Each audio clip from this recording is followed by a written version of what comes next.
Okay, good morning, everybody. Welcome to today's open forum. We have a lot of cool stuff to discuss today, particularly about the buyer brokerage agreement. I know you guys are excited about that. And we have a special guest on today. We're going to go ahead and get him on right away. We have Rusty Moore from ADT. And Rusty's going to tell you guys how you can make some extra money. Times get tough these days, and a little extra money always helps. Rusty, tell us what you got. Thank you, Ryan. Thanks for having me on again. I think it's the second or third time that I've gone on here with you. For those who didn't hear me the first time, I'll give a quick cliff notes of what we're doing now. I'm local here in Winter Garden, but I am in charge of the newest ADT National Referral Program for real estate agents. What we're trying to do is take the sleaze out of it with those emails, text, and calls you guys get after every single closing. That is not our company. Those are the smaller franchises out there that have been stocking the MLS to get your information. So what we're doing is we've created an app, and I think that Ryan is going to have a link to put in the notes here for you to register. But with our app, you can simply press one button on the app, which is refer a client. You press that, you put your client's phone number or their name in from your phone. It sends them a personalized link from you. This is tracked back to the app. They click on this link. They get a free, fully automated smart home powered by ADT and Google. This free smart home includes a security system with an upgraded color touchscreen keypad. It includes a Google video doorbell, a Google Nest thermostat, and a smart door lock, all free. We even waive the activation fee for the customer, which is usually $99. If your client goes on ADT.com right now, they would pay $1,700 out of pocket for that exact system. But because they work with you, they get it for free. The other side of that is once they sign up through the referral program, you get alerted on the app. I call our app, it's like the Uber Eats of ADT. When they look at it, you're made aware with an email. If they sign up, we send you an email, hey, we're here through the process. When they're installed, here's your money. And just like Venmo, it's paid direct deposit. So you can cash out anytime right there on the app, and you make $300 per referral. So on your client side of it, they're getting the biggest package ever offered. And on your side of it, it's the biggest ADT payouts possible. And we don't pay on gift cards. We pay direct deposit 3 business days after the installation. So that is the new program. I'm sure some of you heard this last time from me. But to register for it, Ryan has the link somewhere. This is the first time using Google Meetings for me. So I know it's somewhere on here where you can click on it, register, and then start earning on your referrals. We made a little second part of this to grow it faster. On the app, there's only 3 things on there. One's your wallet, right? How you're going to get paid. So you just got to go in and put your information, and that's how you get direct deposit right to your account. 2, refer a client. Simple enough. You're going to refer them. They're going to get a free smart home. Then we have an extra part to it is refer an agent. Okay. So what we did was a double down line on this. So I don't know. I'm trying to use, we have one EXP agent. Don't make me get started with those people. But anyway, they know how to get online and try to recruit people, recruit. Well, they recruited other agents underneath them. So they have that share an agent button, right? They shared it with everybody in their whatever downline. But anyone that you refer that agent to, you'll make $50 off every referral that they ever send us. So like that agent made $700 last month. He didn't even sell an ADT alarm. He just did it through his downline. So you get a nice tiered system that's trackable on the app. It shows how many team members underneath you. And if anyone signs up underneath you, you make $50 on that. And I will open it to any questions if you have any. Awesome. I've got something to say too to add to that. I did put the link in the chat for you guys to sign up. Also, you know, it doesn't have to be a client. It could be yourself. It could be a friend. It could be anybody that you can refer. But like I use ADT myself. You can see I have a really nice sign. I actually stole that sign out of Rusty's yard. I do have ADT, but my sign broke, so I switched. Yeah, that's my sign, guys. Literally stolen from my. He's not happy about it, so I took it out of the yard so he can't steal it back. But I am a client and customer also of ADT, and it's great. So real quick, Ryan, it is a good go back as a touch point. So once you register, you can go on your Facebook page. Hey, we have a new ADT partner, and you get a free smart home if you sign up, and just send an email out or put it in your Facebook as a touch with your clients. I mean, the conversion rate will be very low, but it's just a start with your existing ones and a nice touch. But then moving forward, any of your new clients, preferably once you get the app and you download it, we want to get this right around clear to close or a little bit before. You guys know as well as everybody, when you have a closing, ADT's stalking you, right? They're calling you, texting you, emailing you. Well, in Orlando or in the Atlanta area, they'll have 3 ADT reps door knock them in the first 3 days they move into the house. That's how competitive it is. Every agent has the MLS. They're showing up the next day. So what we don't want to happen is you give them the link, which is the best deal they're going to get, but then we waited 3 days on it. They've already signed up with other ADT franchise, and now I can't make money, you can't make money, and your client just paid $1,500 for a value add that you gave them for free. So we want to avoid that. So get it out early if we can. Awesome. And I know you guys can all use $300. So I really recommend you guys do this. Is there anything else you'd like to share with us, Rusty? Anybody have any questions for Rusty? Does it have to be just in Florida, or can it be anywhere in the No, US? we're nationwide. So Okay. we can do clients nationwide, and you can also refer other agents nationwide. Okay, thank you. You're welcome. Hi, Rustic. I'm on the app. Where do I click to to register as a realtor? You should not be on the app unless you already had the app. Yeah, So- the link I sent the Rusty will link. hit in the app, right? Yeah. So on this, you have to register through a link. The reason being, because when you fill it all out, we have to create everything tied back to you with your information. So you can't just go to the App Store or the Play Store and just download it. You have Okay, to go. but have to go what through. about the link that Ryan just shared? Yes. Okay, so once I go to that link, do I click on Hey Realtors? Do I click on Request More Information? Do I fill out that the Get Sign Up? Where do I go? Let me look at what Ryan posted here. Yeah. I Thank you. opened it. It takes you to connect with that, get paid. Your professional realtor should get paid like one. Just fill out the information right there. Yeah, Name, scroll down, get first signed name, up last and start name. earning. That's all you need to fill out, and then press submit. So they get more information. Okay. Get Okay. signed up and start earning, and then there's a bunch of it's just your Oh, There's yes. a- Okay. Fill out your very good. information and press the submit button. All right, perfect. I Perfect. just wanted to know that I was doing the right thing. Okay, thank you. You're welcome. Oh, we got a question from Levette. Do I click on these for the question, or is No, it? no, she'll talk. She raised her hand. Oh, okay, we got it. My first time here in the Google meetings. You're fine. Levette, go ahead.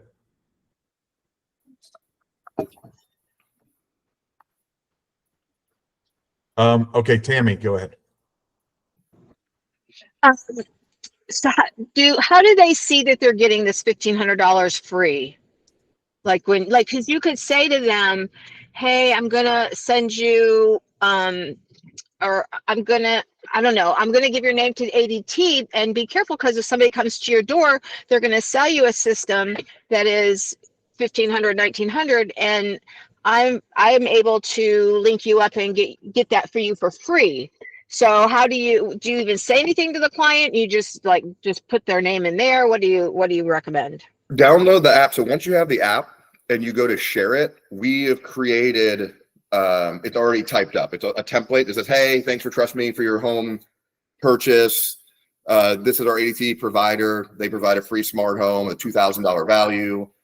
Click this link to redeem, and they'll click that link, which is tied to you. And then once they go into the actual process of picking the packages, it has all the added value on there. They can click on the keypad. It'll explain what it does. They can click on the door lock. They can click on everything for an explanation, and then they can sign up right from there. Okay, thanks. So it'll say it to answer your question, it'll say it multiple times. Once you get the app downloaded, you'll see it. If you're sharing it, it has the value added in there. Yeah, Tammy, you really don't have to sell it. They sell it. Don, are we eligible for this on our own service? Yeah, anyone's eligible, Don. Yeah, that's what I was telling you, Don. I did it myself, and Rusty took care of me too for my own home. So yeah, you do yourself. You've got a family member moving to Massachusetts, whatever you got. Yeah, Daryl, nice idea. I saw that. Yeah. Levette, do you have a question? Raise your hand again. Yes, sorry. My mic was not working on my cut. So that was my question from the last person. How is it free to the client? How do we sell it to them? I know we're not doing the selling, but how do we propose it? So you did answer it. So it's on the app. Thank you. Yeah, guys, I'm going to send you a link. You guys will get a great deal from ADT for you guys, and just let ADT sell it. Yeah. So how we did it is we didn't want to have any salespeople involved. So the reason that we can give what we're giving with the door lock, the video doorbell, and the Nest thermostat is we eliminated the salesperson from the process. So because we're not paying a rep a $500 or $600 or $700 commission, we just took that and we added in the free equipment. So that's the way we can do it. They will click on the link when you give it to them, and it's completely self-guided. They'll be able to click on anything and tells them what it does. They choose their package. Once they choose the package, it'll kick into our Salesforce, our CRM, and they will schedule a technician to come out. It all is done by the customer with no rep. So they're not, now they have the option to call and talk to someone if they want to, but we wanted to make this as easy as possible for them to do it on their time. Yeah, think about all the people that you could send this to. It doesn't have to be a current customer, even someone who talked to you about an alarm or about crime in their area or anything like that. But any other questions for Rusty?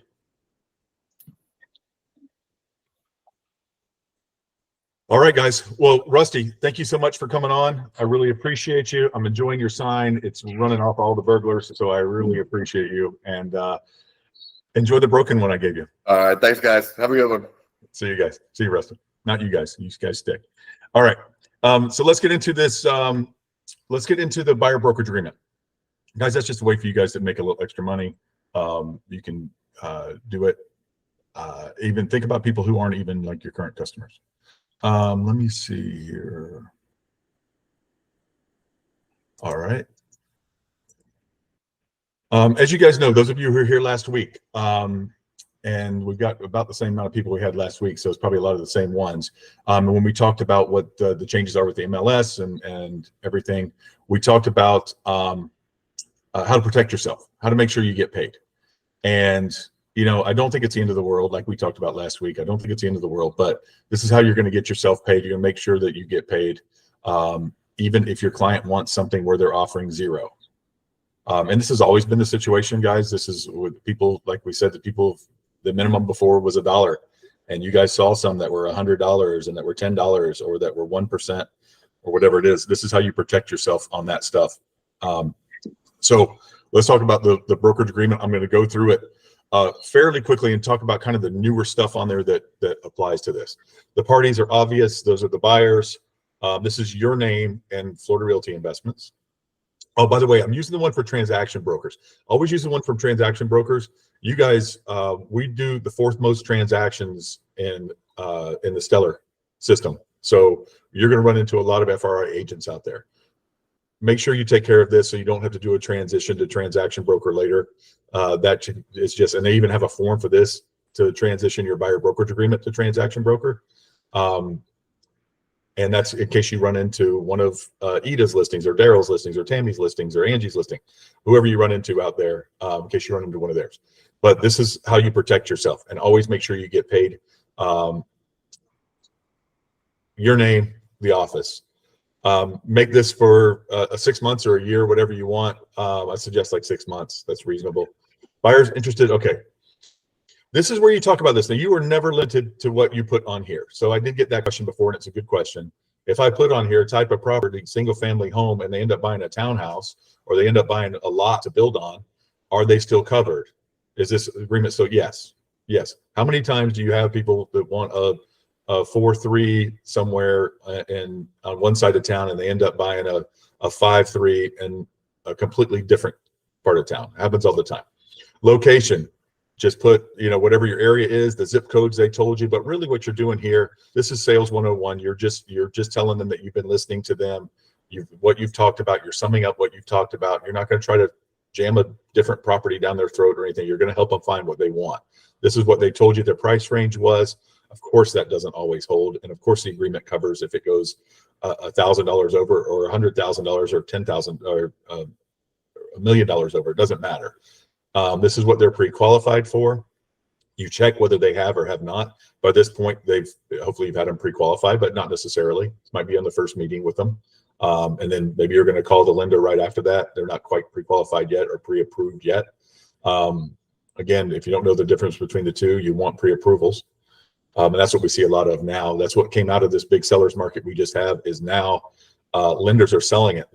They're pre-approved and all we're missing is the house for the most part, right? Broker's obligation. These are all the things that we do. This is not anything new to you. This is stuff you do on every deal.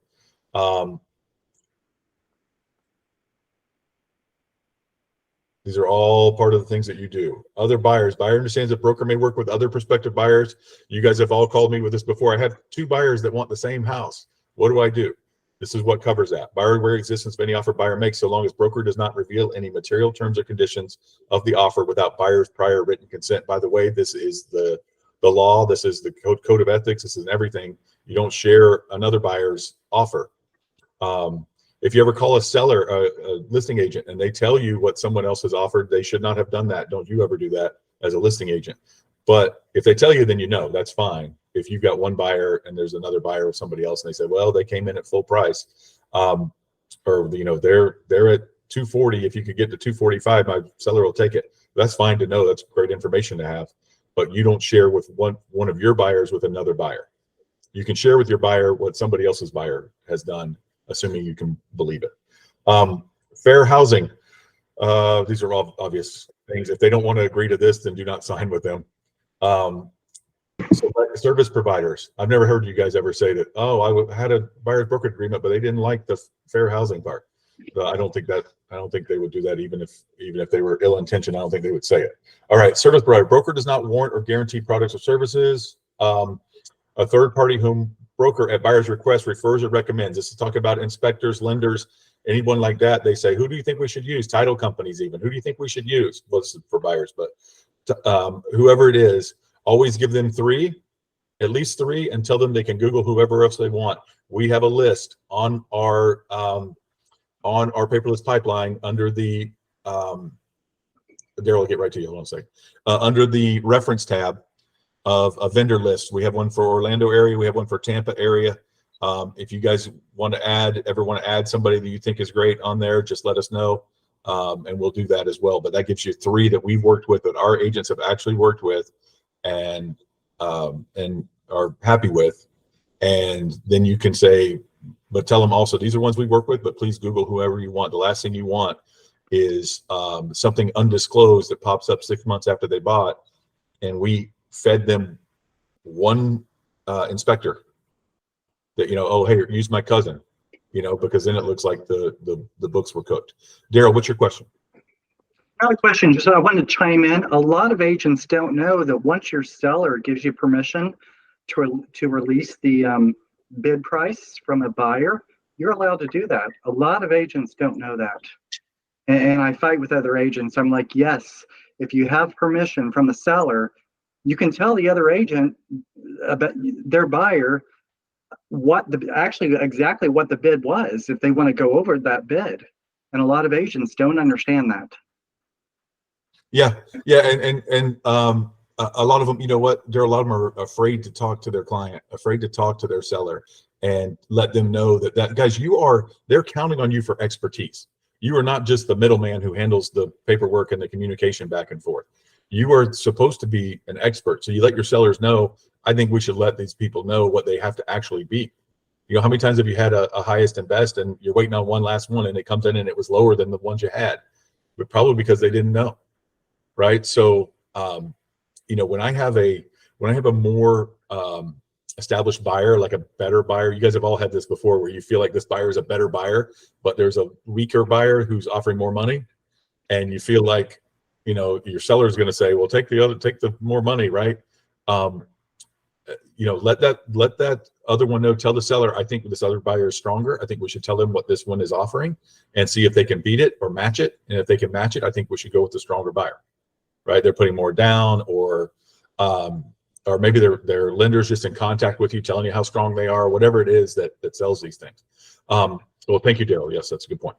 Buyer's obligation. buyer cooperate with broker in doing these things, conducting all negotiations efforts to locate suitable property only through broker, and referring to broker all inquiries of any kind of real estate licensees, property owners, or any other source. If buyer contacts or is contacted by a seller or real estate licensee who's working with a seller, or views a property unaccompanied by broker, buyer will at first opportunity advise the seller or real estate licensee that buyer is working with and represented exclusively by broker. This means when someone asks them at their open house, are you working with a realtor? They have to say, yes, I'm working with Daryl, right? And then they'll say, did you sign anything with Daryl? And they'll say, yes, actually I did. Providing broker with accurate personal and financial information requested by broker in connection with ensuring buyer ability to acquire the property. Buyer authorized broker to run a credit check to verify buyer's credit information. We're not going to do this. And if they ever have a problem with that, that's fine. You can mark it out. But you're going to be, what we're saying here is they need to cooperate with the lender, the loan officer. Being available to meet broker at reasonable times for consultations and view properties. Indemnifying holding broker harmless from and against all losses, damages, costs, and expenses of any kind, including attorney's fees, and from liability to any person that broker incurs because of acting on buyer's behalf. Not asking or expecting to restrict the acquisition of property, obviously. Consulting an appropriate professional, right? We tell them to consult if they ask about what's this going to do to my personal taxes if I buy this in my LLC. Right? That's not for us.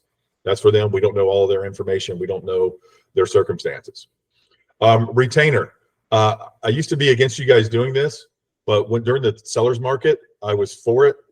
These buyers, if you want to get a non-refundable retainer fee, we'll hold it for you. We'll just hold it. It's not going to collect interest or anything like that. The fee is not refundable anyway, so we can actually release it to you. So we'll actually release it. Sorry, we won't hold it in this case. I'm thinking of something else. We'll release it to you. And you can make it credited to buyer of compensations earned by broker as specified in this agreement. Meaning if they actually do buy and you actually do get commission, then we'll credit them back that $500 or whatever. I'm just making up $500. Whatever, it can be whatever you want. All right. Whatever they'll agree to. Or it can be not refundable, meaning you get to keep it. Well, it's not refundable, but it will or will not be credited. So you can keep it on top of that or not. I would always tell them it'll be credited. So if they buy something, then everybody's happy. Compensation. Broker's compensation is earned when, during the term of this agreement or any renewal extension, broker or any person acting for or on behalf of buyer contracts to acquire real property as specified in this agreement. Buyer will be responsible for paying broker the amount specified below, plus any applicable taxes will be credited any amount the broker receives from a seller real estate licensee who is working with a seller. This is about them. This covers also them going around you. And yeah, you sign this with the mom and the dad, and then they have their son buy this property for them, right? Oh, and we can cut Daryl out because our son went directly to the seller. That's not how this works, and this covers that. Anyone acting for or on behalf of them. Purchase or exchange. This is going to be your most common one, obviously. You're going to put here 3% or whatever it is. Typically, I'd say just 3%. Let them know that in 99% of the cases, they're going to offer us 2.5 or 3%. You can put whatever you want here and let them know. You can even write in the additional terms that if it's only 2.5% offered by the seller, we'll waive that, right? Whatever it is. Or you can say 3% here and then say if it's 2.5 plus the $500 retainer, that I'll settle for that. Okay, whatever you want to do here. Lease. I like you guys using this for leases because you don't get paid much. Use the retainer to go find them lease stuff. And a lot of times when you do find them something, people only want to pay you $200 or $50 or whatever it is. Guys, if you're going out and finding somebody something and get them to showing them a couple places, getting them to fill out the application, doing all that stuff, get yourself $500 or something. Do at least, whatever it is you want to put here for something. A lot of times it's a friend or it's a good client's kids or it's something like that you're trying to find something for. Get yourself a little bit of money for it. Protection period. I would make this 90 days after termination date if they go back and buy something that you showed them. Early termination, obviously by written notice to broker. The buyer is very protected in these things. The consumer is always very protected, as they should be. But they can terminate this with written notice, meaning they can send you an email. to do that. Dispute resolution to be mediated. Broker may assign this agreement to another broker. We've never done that, but I guess you could. Brokerage relationship. Broker will act as a transaction broker. This is only on this form. Broker will deal honestly and fairly, will account for all funds, will use skill, care, and diligence in the transaction. All this stuff you guys learned in real estate school. Will disclose any known facts and materially affect the value of the residential property which are not readily observable to buyer. Will present all offers and counteroffers in timely manner unless directed otherwise in writing. Will have limited confidentiality with buyer unless waived in writing. You guys know about all that stuff. That's typical stuff we talk about. Any other questions on this? So any agreement to be valid has to be signed by both parties. So the buyer sign here, the associate signs there. You guys can send it to Michaela and she'll have Carissa sign it. Yes, and guys, the buyer, you better get the buyer a copy of it completely filled out. So definitely send it to Michaela because you need to give these things. Nobody will rule in your favor if the buyer never got a copy of something they signed by everybody. All right, Vivian. So on the section where they can cancel in writing, do you mind going back just a second, please? Thank you. Yes. Early termination. The paragraph above that, does that have timelines or dates? Is that what that I saw? No, the top one has timelines and dates, and then there's that 90 days or whatever you guys make it, 60 days, 90 days of what I call the tail protection period on it. So that's a good question. And here's the scenario. The reason they make it like this, even if you showed them something all the way to the termination date plus protection period, they still are going to pay you because Daryl can't show them something and then they like it and they want to cut Daryl out, so they fire him and say, well, I'm going to buy that, but I don't have this agreement with Daryl anymore. Yes, you still did because Daryl started that program with you. It says will remain responsible for paying broker's compensation if from the early termination to termination date plus protection period, if applicable, buyer contracts to acquire any property which prior to the email that they sent Daryl was found by buyer or called to buyer's attention by broker, by Daryl or any other person because they owe you no matter what they end up buying. Broker may terminate this agreement or any other person. Broker may terminate this agreement at any time with written notice to buyer, which event buyer will be released from all further obligations under this agreement. So if you show them 5 houses and then you fire them because you feel like they're wasting your time, and then they buy one of the ones that you showed them, you're out because you terminated it. But if they terminate it, you're still in. Does that answer any questions? And the dates are at the top, and then there's the 90 days that we did. The dates are here at the very top, sorry. The dates are right here, section 2.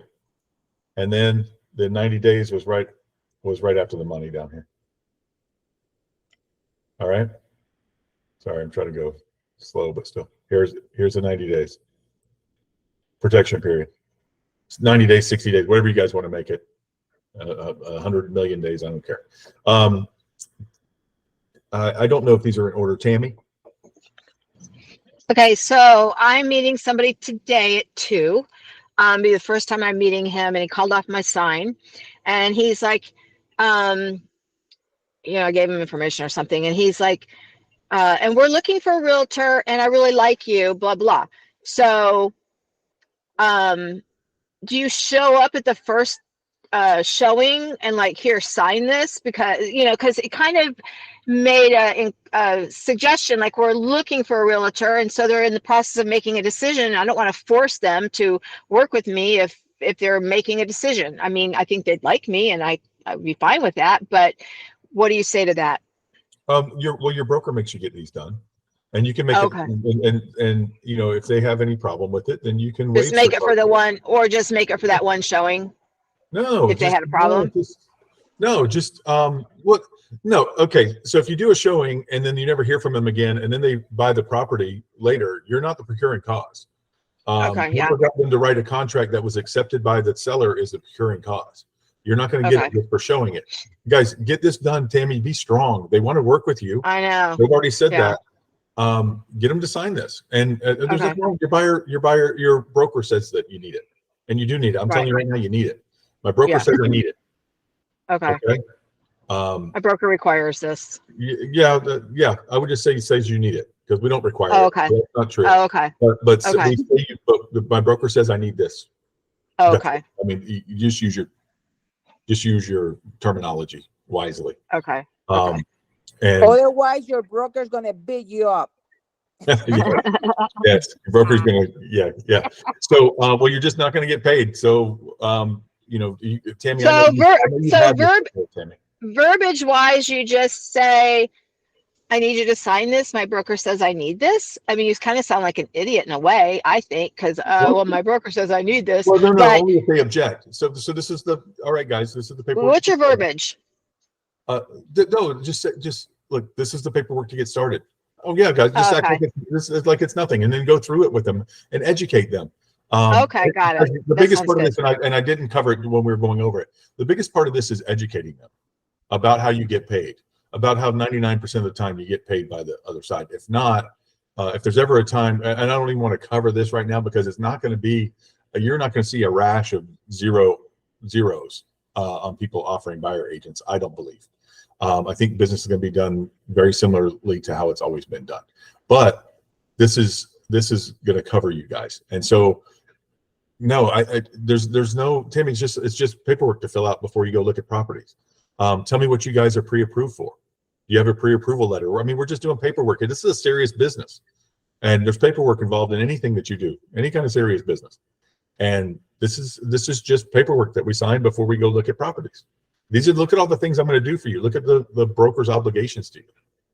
Right. And this is what we're going to find you. You sit down with them and fill it out, Tammy. You go to this front part, you're just meeting these people. I mean, obviously you have an idea what they're looking for, but you don't know, this, I didn't go through this really with you because I've done it before. Preferred terms and conditions. You don't know if they want to be in good school district or if they like this place because it has a big backyard or whatever it is that attracted them to your sign to start with. Obviously they want to live in that area.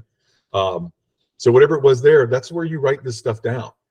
No, I like that perspective. I guess I've never seen it in that perspective before. And it kind of makes a lot of sense when you're like, this is the paperwork we need to get started. That's like perfect. Yeah. Yeah. You're the professional. Right. You don't go into a doctor's office and tell them what to do. They stick a form in front of you, you sign it. Right? You fill it out with way more personal stuff than this. And you're the professional here. So there you go. Labette, it looks like, is next.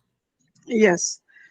And I just want to add to what you said before I ask my question. And starting out with their interest seems more easy before you get into the money part of it, because you do want to know what their needs, what they're looking for. So just wanted to add that, if it makes sense.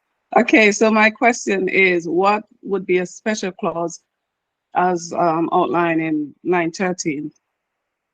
What will be a special clause in line 20? Is that what you're asking? 13. 13. I'm not seeing lines. Oh, you mean like section 13? The last page. Okay, section 13. Okay. Special clause. This is where you would say whatever it is that you want to say. And this might be where you say, if seller offers 2.5%, then I will, we won't make up the gap kind of thing, and I'll get you some kind of, I'll get you something that's legally approved for that. But if, something about if seller offers cooperating broker 2.5%, broker will accept that as payment in full. Okay. Something like that. Cause we put 3% above. If you get 2.5, you get 2.5, you're not going to hit them for 0.5%, that kind of thing. But I'd like to put 3% up here in case you get 3% in the money part right here. Yeah. Can you guys see my, yeah, you can. Yes. Okay. Yes, Livette. So you go up there up top and you, like you said, you start out with something. Look, this agreement is more about what the broker is going to do for the buyer than vice versa.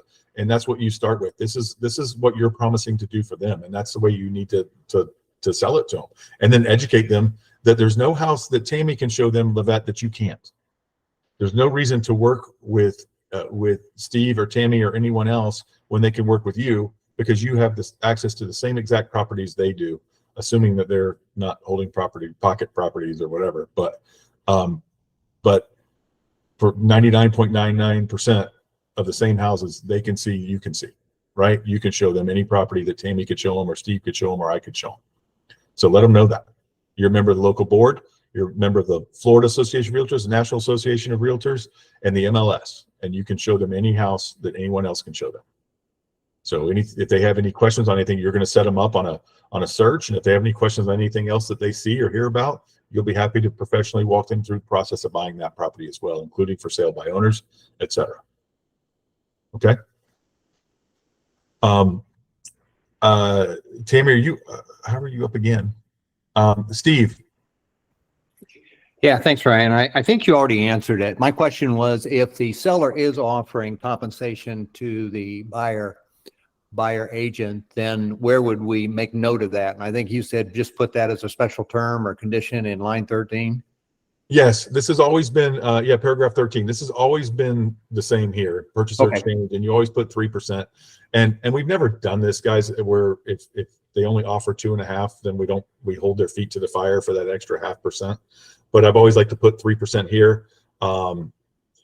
And yeah, below is where you put that, if it's 2.5%, we're going to call it, and that makes the buyer feel better.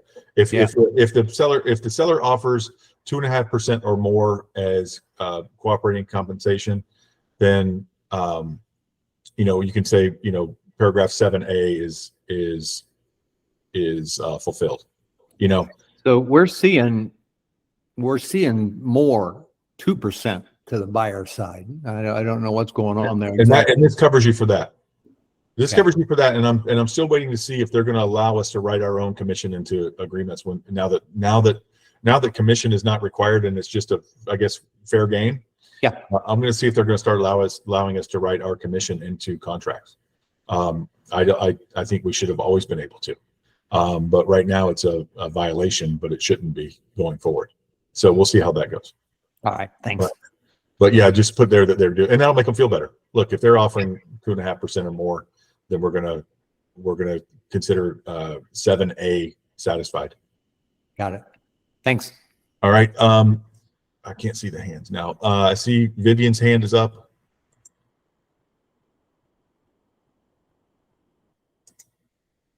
Was that not on purpose? Yep. Vivian. I just wanted to mention that when you're presenting these kinds of things and people aren't used to them, and we're not even used to them, obviously people are concerned about how to propose it, right? Just explain, look, we negotiate as part of our duties to you, as part of how we transact for you, and negotiating for ourselves is now part of that equation. And I think if you're honest with people and say, I need to get paid, I can't work for free, I think they'll understand it. I've never gotten any pushback when I put it in those terms. Yeah, I think they understand that, as long as they consider you a professional who's going to actually help them. And like some of the things we talked about with others, like Daryl was talking about earlier, guys, do the absolute best thing for your client all the time. Let them know that. But that's where that first part comes into of selling them on how hard you're going to work for them to find the house that they want. Guys, sales is the transference of emotion. You start talking about this type of property, the house that they're going to get, how exciting it's going to be. They're going to be in a great school district, or they're going to have that big backyard for the kids, and they're going to do this and they're going to do that. They're going to be excited about this, and they're going to sign, right? And especially once they know, look, the only way Tammy's going to work for me today at 2:00 when I meet her is, first of all, Tammy can show me anything that anybody else can show me. Tammy's great. I already like her, the way she is, obviously, and I'm looking for a realtor, and she seems great. But I'm looking for a realtor for a reason, guys. They're talking to you for a reason. They need help with this. They want help with this. They want a professional. They're maybe a little nervous. They know that they don't know everything. Isn't it great to find a client who knows that they don't know everything? Because most of them think they do. So they know they don't know everything. They know they can't find everything on their own. They're busy people. They're whatever they are, nervous people. You go through all this stuff with them, you're going to find them exactly what they want, their preferred terms and conditions. And we know that, sometimes they're going to have to give up one to get the others or whatever, but This shows that you're listening to them, you're working for them, and you're going to find them what they want. This is your value, and get them excited about the property, right? So I don't care if it's an investment property, get them excited about that, whatever it is that they're getting. But if it's a family home that they're going to live in, they're going to be very excited about it. Any other questions? Yes, Levette. Ridgeline offer us compensation if they lie and work with another realtor behind our back. Is that line the retainer? No. What are you saying? Which one offers us compensation even if they work with another realtor? If they don't fulfill their, first of all, they have the obligation to do that. But yes, no, it's compensation. Broker's compensation earned when during the term of this agreement or any renewal or extension, buyer or any person acting for our behalf of buyer or behalf of the buyer contracts to acquire real property as specified in this agreement. Where's the part that says there's something about, oh, it was this one.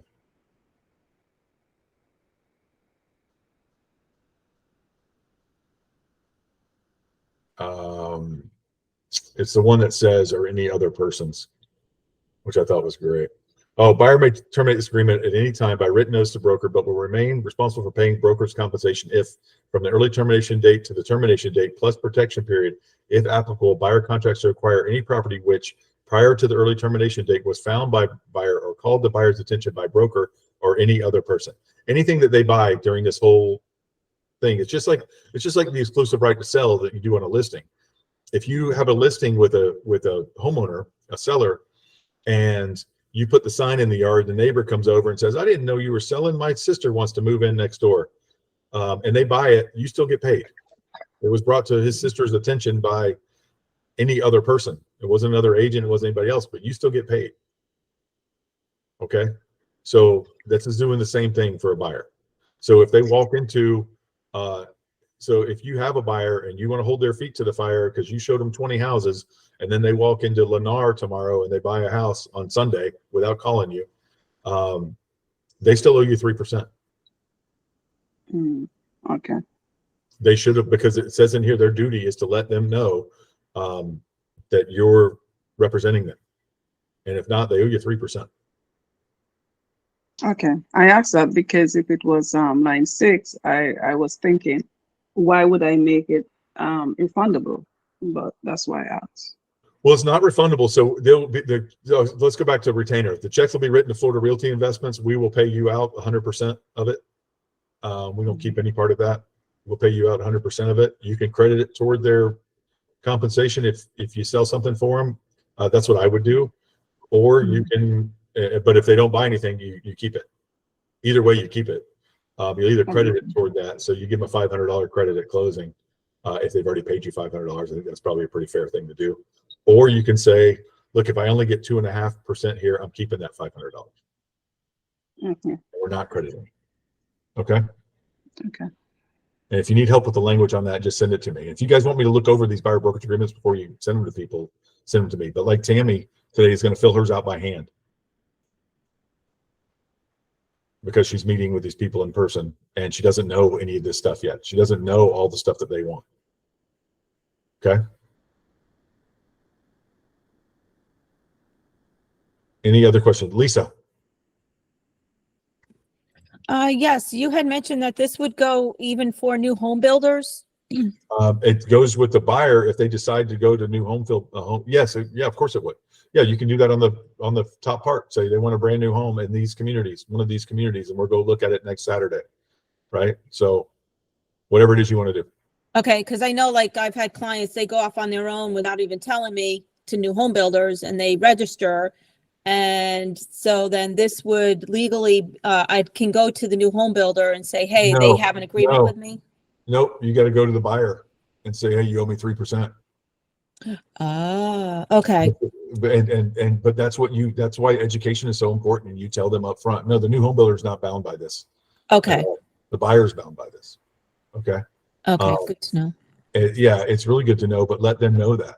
You know, say, look, if you guys are going anywhere, it says it on here. You don't need to let them know that in particular, but as you go through this with them, if you guys go to an open house or a new home builder, let them know that I'm representing you so they don't take advantage of you. Okay, thanks. All right. Vivian. sorry. So in that first line, when you're describing your location and your, if you don't mind moving up to the first section, thank you so much. Under property, where it says type of property location, can we put builder home, custom home, locations, builder names, anything to protect ourselves there? No, you don't have to. That's what I was telling you when I was up here. You can just put single family residential home or SFR. I would write it out since it's for laymen. No, I mean, for when they end up at a new builder home and they didn't register us. No, it doesn't matter. It's a single family home. I would just put single family home. Type of property, single family home. I mean, you can put, guys, you can put anything here. This could be it could be a 100 acres. It could be whatever you want. Yeah, I like that idea, Daryl. Daryl said give them 5 cards so they can give your card out to people when people say, "Are you working with anybody?" That's a great idea.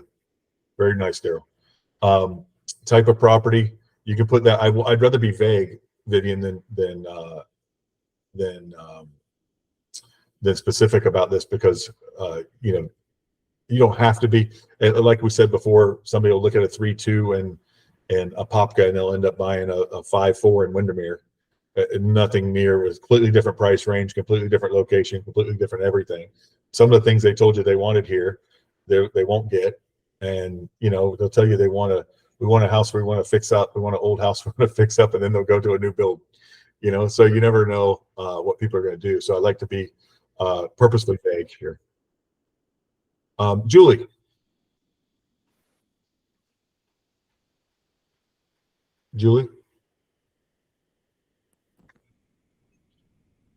Can you hear me?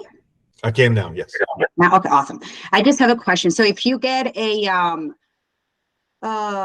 someone from realtor.com and you don't get this document signed and they go and work with a different realtor, how will that work out?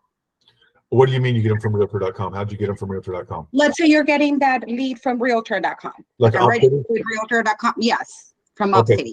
Okay, so you get an UpCity lead, and but we don't sign. Right, and then they buy through someone else, and you didn't make Yes. any commission. Well, you don't owe anybody anything. We just UpCity lost the deal, and you lost the deal.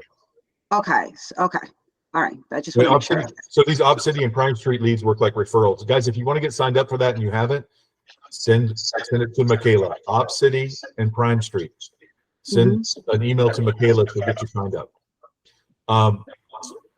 Julie, yeah. So they work like any other referral. If I gave you a referral and you don't sell it, then you don't owe anything, right? So okay, there you go. Just a bummer. So get these signed up.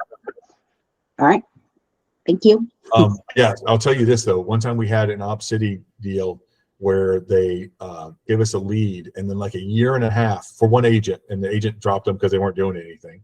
And a year and a half later, they bought through another agent who met them on the street, met them through mutual friends, and UpCity tried to hit us for their percentage of the commission because they refer it to a broker. So they referred it to Florida Realty Investments. A year and a half later, they bought, and they tried to come after us for the money. We did not pay them.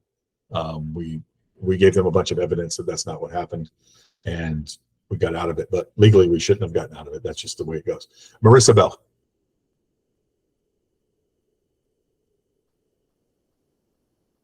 You might be muted. Marissa Bell. Yeah, I just unmuted myself. Hi, everybody. On that same subject. So if you're talking to them, but you haven't met, but you keep talking and sending them properties and this and that, should I email them that immediately also when I meet them? Like, okay, I have some paperwork I need you to sign so we can get started, like that sort of deal, and just email it to them? Yeah, for sure. Like you already, if you're putting a bunch of effort in on somebody and you don't have any kind of commitment from them, then yes. Yes, absolutely. And just email them, but explain it, go over it with them. Say, is there a time, is there a time that we can go over this on the phone, and you can have this, you can do it exactly like I'm doing right now. Use Zoom or Google Meet. Google Meet is free, guys, if you have a Gmail. okay. Use Zoom or Google Meet and just go over it like I'm doing with you guys right now. Have a filled out form here and go over it with them, and then send it to them for signatures. Perfect. Okay, thanks. Yeah, guys, if you don't have a way to talk to people besides FaceTime, like stuff like this where you can screen share, you should get it. And even if, I mean, it's a free Gmail account and you'll have a Google Meet on there. And it's pretty cool. You can set up an calendar like I do for this, set up a calendar, send invites. It's just like Zoom, but not without paying for it. Any other questions, comments about anything else either? You guys are doing great. Good sales month. It is getting harder out there. I know you guys have a lot more problems than you were when the market was, you know, extreme sellers markets and extreme buyers markets are easier. You get in the middle one and people want to argue about everything. If everybody thinks it's their market, at least when you have a huge sellers market like we had, buyers know that they're going to have to take whatever the seller dishes out, and vice versa back in 2010. So yes, Malvis. Hi, good morning, Ryan and everyone. I have a quick question about listing presentations and this new rule about commission and such. When we go to a listing presentation, do we like tell the seller that they have the option to not pay anything or whatnot? Because I don't even mention that. I say I charge 6%. If they give me a hard time, and if they don't give me a hard time, 6% it is, and I will split it 3 and 3 to be fair with the other agent. But if they give me a hard time, that's when I negotiate and I lower a point. But I don't, like this last presentation I didn't mention that they have the option to pay this or that. Malvis, yeah, we went over this last week. I know you weren't here, but they, you know, the previous requirement was $1. Did you ever tell them they can only offer $1? Of course you did. No. Right. So you don't need to tell them they can offer 0. It's no different. Okay, you just go through it and say, this is this. So this is the total compensation, 6%. This is the 3% we're offering the other side. And if it ends up at 5 and 2.5, whatever, right? But this is the part that we offer a buyer's broker to makes it more, the more I can offer, hopefully you tell them that now. If I cut from 6 to 5, I've got to cut down what we offer the other side, which cuts down our showings and our potential offers by more than a percent. You know, the more people, I always use it with my car. If I stick my car out in front of my house with a sign that says for sale on it, I'm going to get a certain amount of offers, right? A few. If I put it on Auto Trader, I'm going to get a lot more offers. Which way am I going to sell it for more? More offers, right?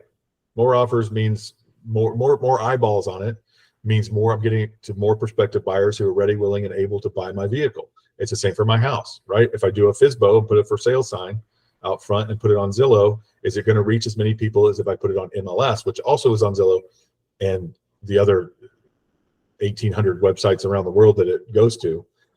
So which one is going to get me a higher offer? You think I'm going to get more than 1% more if I get it to in front of thousands and thousands more prospective buyers who are ready, willing, and able? Of course I'm going to get more. So, I mean, that's how to present it anyway, compensation. But no, you don't have to tell them they can now offer 0. That's ridiculous. You never told them before they can offer $1. No. So there you go. And I've never had anyone ask me, can I not offer them anything? I've never had anybody ask that. The only way that's going to be done is if agents go out and ask people to do that. Say, hey, if you list with me, you don't have to offer the other side anything, right? That's the only way that's going to happen. That's the only way you're going to see that in the MLS. I have a question about something else for a seller anyway. With the new rule about what we talked about in other open forums in regards of the new change that took place on July 1st of this year in regards of nationality, like Cubans, Nicaragua, Venezuelan. So is there any, so I am fully aware that if I have a buyer, if they are not American citizens and they are from any of those countries, they can basically not buy. So I asked my last person, I did ask if they were American citizens, and they were. But for example, from the seller perspective, because I did send my buyer the form that you showed me, that it's brand new form in regards of that law that protects the agents and the brokerage and whatnot. So how, from the seller's perspective, how could a seller tell if a buyer is from those nationalities that are not citizens? How can they, I don't understand how to protect the seller from that. You can't, just like you can't protect a seller from You can't protect a seller from a buyer's deal falling apart, their financing falling apart. I mean, that's all the seller has to do. They have to provide those documents at closing. The buyer does, and it says on their contract that you're protected. But your sellers, their sellers always have the risk of wasting time, right? So the title company is going to have them sign at closing. And it doesn't necessarily mean those people can't buy their certain areas too, but I understand what you're saying. You absolutely can,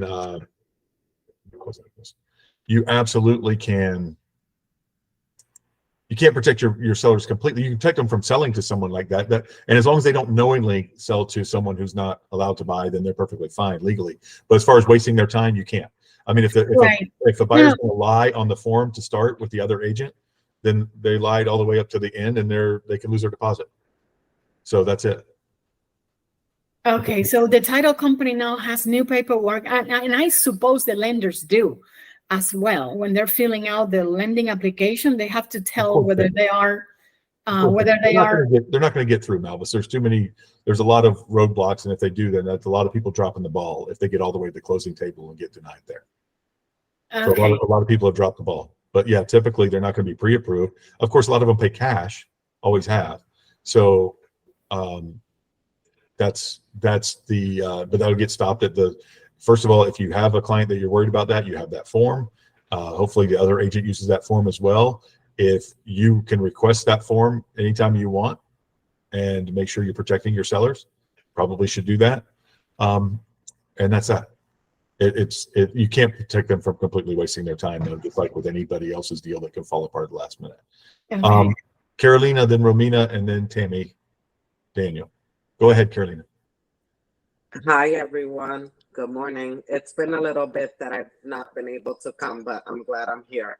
I did see something. I'm sure that you guys are talking about this. I got in late, but the National Realtor Association, I saw a post that said that they were approving zero compensation. I don't know what that's all about, but I didn't read up on it either, but I'm sure that's what you're talking about.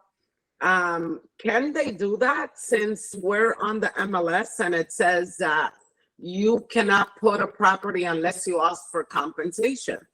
Or that's exactly it, Carolina. That's exactly the rule that they had to change.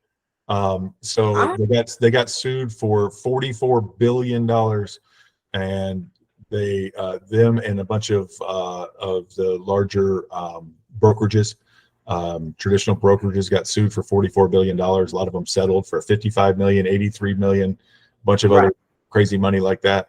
And so that's what happened. We recorded last week's thing. It's on our YouTube channel. I'll get that for you. We had a whole discussion on it. Okay. What to do and what the ramifications of it are. But what I was just talking about before was, with Malvis just now, was the previous rule was you could offer $1. Now you can offer $0. So it's really not that big of a deal. I mean, it is a big deal, but it's not a big deal. And you can work yourself around it. I wouldn't worry about it. I don't think there's going to be a rash of nobody offering you compensation. Okay. All right. Okay. But we still do what we've normally been doing. Yes, ma'am. Except use a buyer brokerage agreement, because you're not going to be protected on stuff, and you're going to run into lower ones. If nothing else, like I was just telling Malvis, unless there are companies, and there will be, out there marketing listings by telling them, oh, you don't have to pay the other side, which is ridiculous. They're just going to offer you less.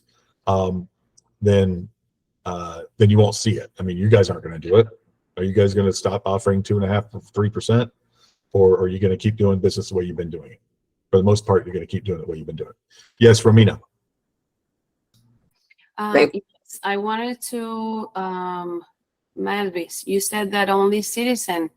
And as far as I know, as long as they have any legal documentation, let's say resident of United States, or if they have, I'm Venezuelan, so that's what I know. In the case of Venezuelan, when they do have approved, how do you call that thing that they normally, I forget the name, but as long as they are legally here, they don't have to be citizens. They can be residents of United States. They can have the other thing, I forgot the name, approve, all those things, they're allowed to buy. And the last 2 closings I had, the title company sent them an affidavit for Okay. them to sign.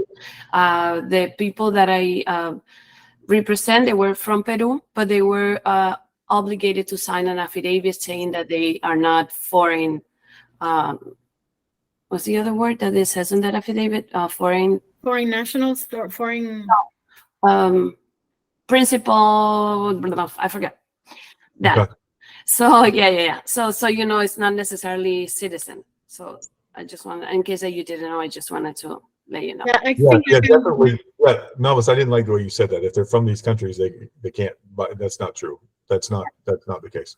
So, Tammy, thank you, Romina. Tammy. So Melvis is talking about a document or paperwork that you gave her. What is that? Because I'm not aware of It's it. only Or for Melvis. it's in. That was gave my it to first time everybody, you. Tammy. We talked about it on here. Yeah. Yeah, it's on your transaction desk form simplicity. I didn't make it up. It's on there. I know, but what's it? Do you know what it's called? Not off the top of my head. I'll look for it. Okay. And then, so are you basically saying that we don't necessarily really have to worry about whether they're legally here or not, because the title company will kind of take care of that? No, I'm not telling you that. No, you get this form if you're representing. Here it is. Let me share it. I just typed in forum into the search bar, and it's the only thing on there. It's conveyances to foreign buyers addendum. New Florida law effective July. Well, you guys can't see it yet. It'll come up. Come on. Slowly. All right, now you guys can see it, right? Conveyances to foreign buyers addendum. Following is made part of the contract, whichever contract you use, and it goes for anything. Between seller and buyer concerning this, attention seller and buyer. In part, limits and regulates the sale, purchase, and ownership of certain Florida properties by certain buyers associated with foreign country of concern, namely those countries. Yeah, I don't know about Nicaragua. You said Nicaragua. I haven't seen anything about that. Is a crime to buy or knowingly sell property in violation of this act. At the time of purchase, buyer must provide a signature. So it's telling them they don't have to provide anything until they get there to closing, but this is letting them know that they're going to have to do that. Okay. And you can put this in every deal, or you can only put this in and just, I don't care if you know both buyers and sellers their whole lives. If you want to put it in every deal, whatever you want to do, then you're welcome to do that. Brian, is that something that it would almost seem like when you meet with them initially with a buyer broker agreement that you would kind of address that in a way? Yeah, and you can do that with this. And I don't even know what verbiage you use to what you say to somebody. There's absolutely nothing wrong with asking somebody where they're a citizen. That's okay. That's like not, if they're legal in the United States. It's you guys can ask whatever you want. You're not ICE. I mean, it's perfectly fine. You're doing it for a professional purpose, not for discrimination purposes. Okay, so you're perfectly fine. Yeah, I mean, you're actually protecting them from I mean, they're actually breaking the law if they do this, and they can be punished for it. They can. First of all, you're not fulfilling your obligations if you don't tell them this and ask them this, because they could lose the property. If somebody buys this illegally or against this law, and the state will just take it from them. Daniel. Yeah. You hear me? Yes, sir. Yeah, Romina mentioned something there. There's somebody that been working here. They pay their taxes. They've been living here for years and everything. They still applying for the status to be a legal citizen. Do they qualify, or they still illegal? Right? I don't have any idea. Yeah. I don't have any idea. It depends on it's the countries they're from. I mean, yeah, whatever. If they're from some of these countries, I don't have any idea. It also depends on where they're going to buy. That's still a moving target. It's not a moving target. We just don't know what it is. Where all of these installations are that are there are certain mileages they can buy from certain levels of infrastructure that's important, that's deemed important, and that kind of thing. So It's vital infrastructure. I don't know where all of those bases are or where all of those water plants are or anything like that. The lender will, like Angie just said in the thing, it was funny, I was about to say that the lenders know this stuff, but a lot of them are cash. So if they are, they need to talk to a lawyer about this, because we're not experts on this. There's no map.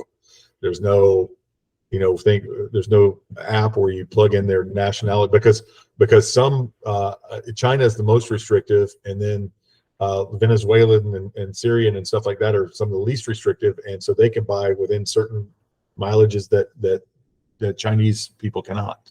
So it's a moving target. He was a Cuban. I kind of was discussing that with them, a couple.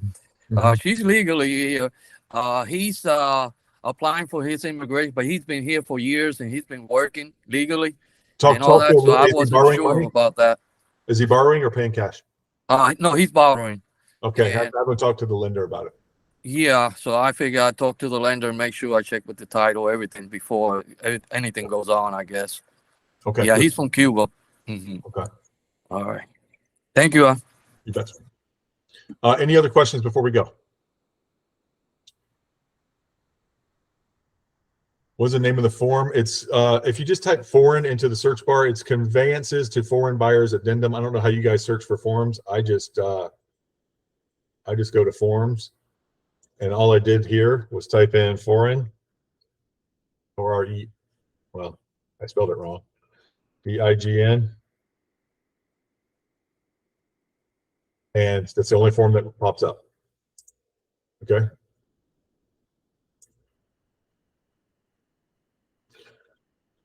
So it'll pop up on Form Simplicity as well. But that's how I search for forms, and that's how I got it. Yes, Vivian. I think you're still muted. You're talking. Is it possible for us to put it on paperless pipeline, please? Yeah. Send Michaela a note, please. She'll pop it on there. Okay. Any other questions or comments before we go? All right. Are these training videos being uploaded? Yes, they are. I guess the listing agent, we can also ask the buyer's agent lender if they comply. Yes, you can ask a buyer's agent lender anything, or buyer lender anything that you want. Yes, A-Team Realty, Angie from Tampa. Hey, thanks, Ryan.